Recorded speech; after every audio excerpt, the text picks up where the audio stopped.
गगन मालपाणीकडं market यार्डातील भरपूर व्यापाऱ्याचं payment अडकलेलं आहे आणि मार्केट कमिटी आणि इथलं प्रशासन कुठल्याही प्रकारचं कसलं सहकार्य करत नाही. गगन मालपाणी व त्याचा गॅरंटर जो भुतडा आहे या दोघालाही मार्केट कमिटी वाचवण्याचा प्रयत्न करत आहे. पैसे जर नाही मिळाले तर आम्ही सर्वजण आत्मदहन करू आणि याला सर्वस्वी स्थानिकचे आमदार अमित देशमुख हे जबाबदार राहतील.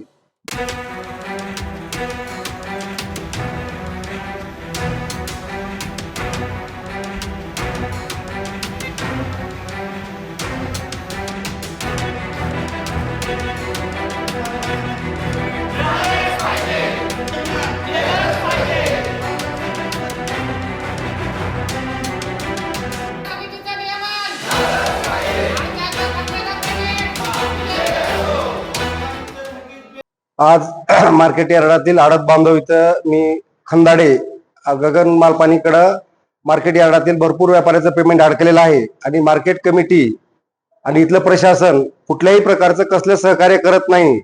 गगन मालपाणी व त्याचा गॅरंटर जो भुतडा आहे या दोघालाही मार्केट कमिटी वाचवण्याचा प्रयत्न करत आहे.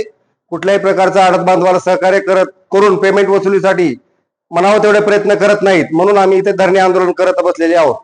किती कोटी थकीत येतात? 1,52,00,000 पेमेंट थकलेलं आहे. एकूण यांची आडत बांधवाची संख्या आहे 45. किती व्यापाऱ्यांकडून पैसे घेतलेले आहेत? 45 व्यापाराचा त्यांनी माल घेतलेला आहे आणि त्या मालाचं पेमेंट थकलेलं आहे.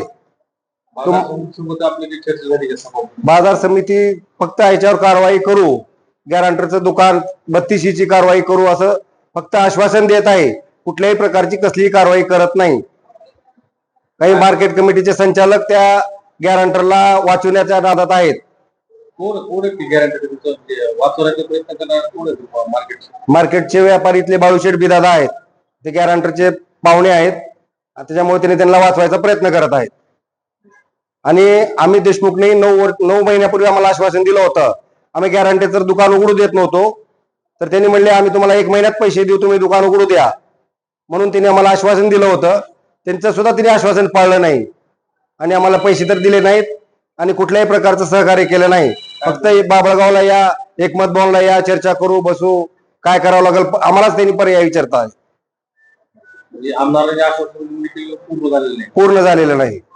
काही नाही, आता थकलेलं पेमेंट मिळावं. चव्हाण सारखे आडते त्यांचे 20-20 लाख रुपये अडकलेत. व्याजानं पैसे काढून शेतकरी पट्ट्या दिलेल्या आहेत. तरी ती पेमेंट मिळून सगळ्याचं व्यवस्थित व्यापार चालावा हीच भावना. पैसे जर वापस नाही तर काय भूमिका? याच्यानंतर आम्ही कडक आंदोलन करू, उपोषण करू, मार्केट कमिटीवर मोर्चा काढू.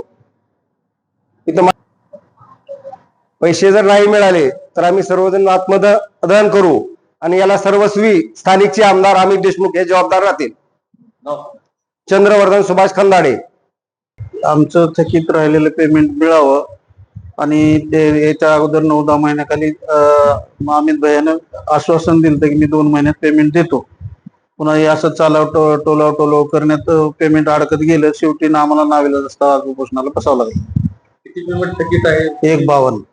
किती लाखाचा, किती कोटीचा व्यवहार होता? 5-5.5 कोटी होते. त्याच्यात आलेत काही, हे राहिलेली 1,52 राहिलेत. माझे वैयक्तिक 20 लाख रुपये.